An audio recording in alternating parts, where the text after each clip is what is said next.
China and the United States are competing on many levels, and one of the ways in which they're competing is via energy. Both countries have made big bets on the future of energy, and these bets are totally divergent. The way it's shaking out, it's probably going to be a winner-takes-all scenario, and whoever bets on the wrong path will likely see a massive decline, because Africa provides the key minerals and resources that enables the energy to be used all around the world.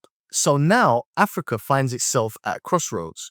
Should it follow the path of the United States or should it follow the path of China? In this video, we're going to explore the impact of these decisions and what it means for Africa. For those of you that don't know, my name is TJ, I'm Nigerian and British mixed, and on this channel, we talk about African geopolitics.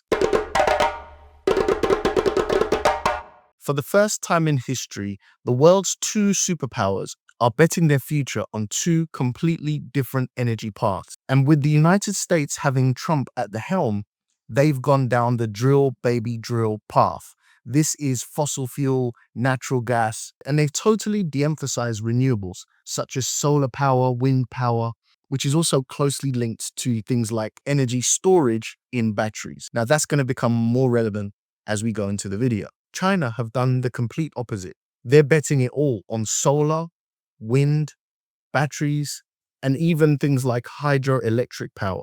This divergence is exemplified even further. This topic has crept up on me, being someone that's currently in Kampala, Uganda. I was walking down the street the other day and I saw a car that I'd never seen before. It was incredible.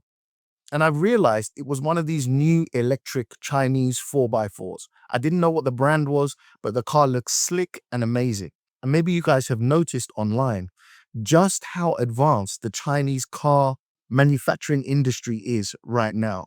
China is creating the most amazing, most advanced, and most underestimated cars the world has ever seen. They are cheaper, efficient, luxurious, and they're literally putting the Western and European car industries out of business day by day. On the other hand, Trump has just had his falling out with Elon Musk, and he's removed the subsidies incentivize electric vehicles in the United States, because populations often make decisions based off incentivization.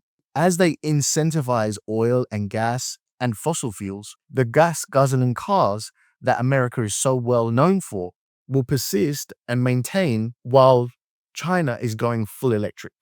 When it comes to the continent of Africa, many of the countries are experiencing massive growth right now. And so more vehicles and more cars and more energy is required. And we have to be honest, Africa's electricity grids are not known for their reliability. Even in an advanced country like South Africa, which I spent some time in a couple of years ago, there was load shedding almost every single day, with anywhere from 2 to 8 hours of no power on a consistent basis. Nigeria still has many power issues, another massive economy in the continent of Africa. So the individuals are now incentivized to go and try and find solutions for themselves. And never before has solar panels and off-grid systems been so cheap to set up and so consistent. Not only that, it's suited for the African environment. Because of the geographical position, Africa gets lots of sun. The flip side of it is that Africa is also mineral rich and fossil fuel rich. Recently, Namibia and Angola have had new oil discoveries. Nigeria, with Dangote, has set up an oil refinery.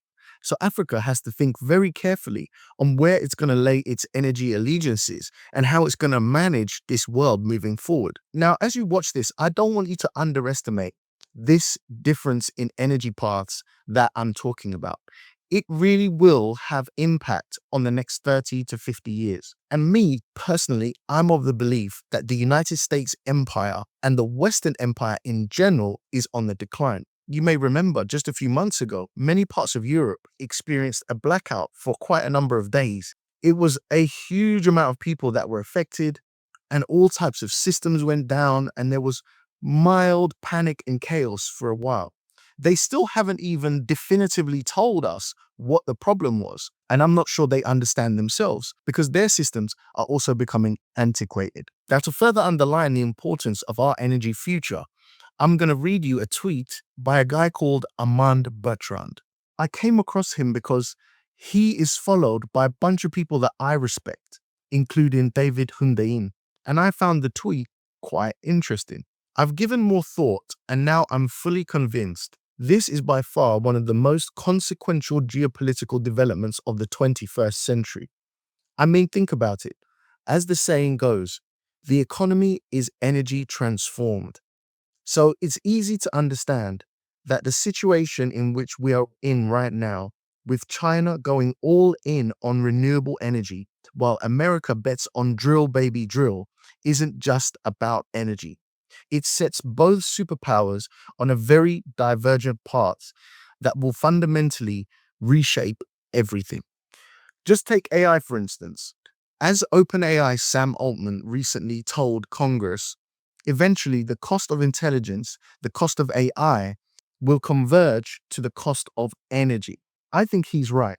And what this concretely means is that there is no winning in AI without first winning energy. And I want to pause right there to say AI is looking like the most transformative technology that humanity has ever created. And I've done videos on this about the possibility of digital colonialism, where Africa or the global south is cut out of the AI revolution if our leadership does not take bold action to be involved in this industry right now.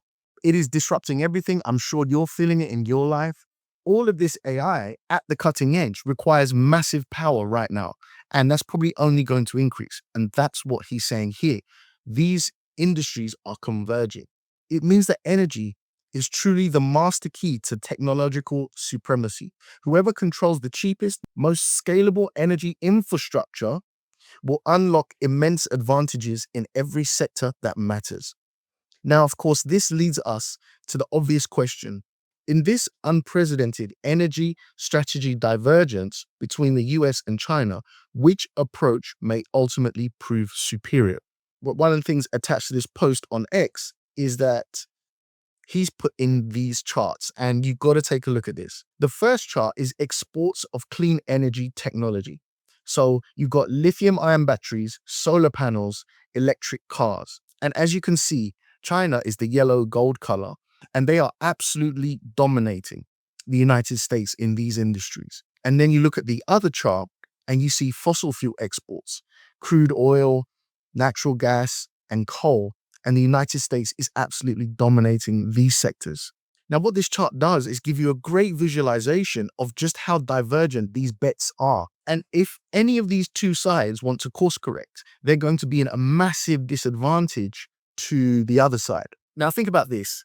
America is exporting fossil fuels, while the rest of the world is starting to adopt renewables. And as you see by the chart, China has a chokehold on renewables. Not only that, battery technology is highly involved in that, and Africa has substantial deposits of lithium. Now, lithium itself may not be renewable, but it's likely that whatever technology they go to advance batteries, Africa is going to be a major player in whatever technology is used in terms of raw materials to create that. So based off that post on X, Arnaud went on to write a whole article about why he thinks the United States have made a massive mistake going down this path. And if you're interested in reading this, I will put it in the link below. But what is obvious right now is that Africa has to choose in more than one dimension which path it's going to follow. It's really going to have to understand where the world is going so it can also adopt a winning pathway in terms of what it does with its oil, its gas, and those types of things. In my opinion, Africa should be siding with China. It should be going all in with solar, with renewables. Well, the likelihood is that solar is going to become more efficient and still keep coming down in cost, which means at some point we could see a situation where more or less every home in Africa has its own solar system that charges everything, and people don't have to rely so heavily on the national grid. This is solar independence. Those solar panels can then charge your vehicles, and those vehicles can be battery stores for the homes itself, having technology where the power can go back into the home or back into the car as needed. China has now come up with a battery that recharges itself in 5 minutes. So all aspects of this technology is increasing. Plus, we have other situations. So China's invested, for example, in Congo to build a $9 billion hydroelectric dam. And they're trying to do projects like this all over Africa. This is a clear message, along with the free tariffs that China's just set up, is that they are pivoting away from any kind of American reliance. And they are viewing Africa and the global south as the future marketplace where trade can be done, working with the continent of Africa in order to help increase the infrastructure so that the continent can grow more economically viable. There can be higher GDP and therefore greater trade between them. This is the winner takes all scenario. But this still leaves a question. What should we be doing with our oil, our natural gas, and our fossil fuels that we produce here on the continent? In my opinion, I think we should be moving more towards refining our own stuff as quickly as possible. We would basically extend our ability to make decisions on our fuels if we can control the value add stage of it. If we can add value to them and refine them such that they're ready to go straight to the consumer market. If we can only sell them in its raw form, then we lose our optionality. We only have one option, which is to sell, and that's it. And if we do blossom into a golden age of green technology, it's not like we're not going to use fossil fuels altogether. But now we can have a situation where we have a stockpile or a backup system of renewables that Africans can utilize on the continent. And they can still have the option to sell if a country like America is still down the fossil fuel route. There's also an environmental angle to this. Shouldn't that be the goal? Where we live in harmony with nature, we utilize its free energy rather than burning all of these fossil fuels into the atmosphere. We need to grow economically as a continent, and I think we should still use fossil fuels where necessary. But if there is another option, we should definitely go for that. Lastly, we are once again in a position where we are critical in the supply chain of renewables, be it solar panels, be it batteries, be it copper, be all the components needed to have sustainable renewable energy infrastructure. Africa is integral to that infrastructure being built. We need to recognize this now. We need to recognize our position and leverage this so that we can partake in this industry and build our own economies. We cannot afford to go down the wrong path here. We have to make smart decisions. We can't blindly follow. We got to make good analysis, and our leaders need to follow the right path. I would love to know what you guys think about this out there. Maybe you want to check out the article. I'll leave it in the description. And please feel free to put your thoughts in the comments section. But if you have nothing to say, would it be too much for me to ask you to write the words clean African energy in the comment section? It just lets me know that you watched the video to the end, you like what I'm doing, and you want me to continue. Thank you so much for checking out this video today, and I'll catch you in the next one. Peace.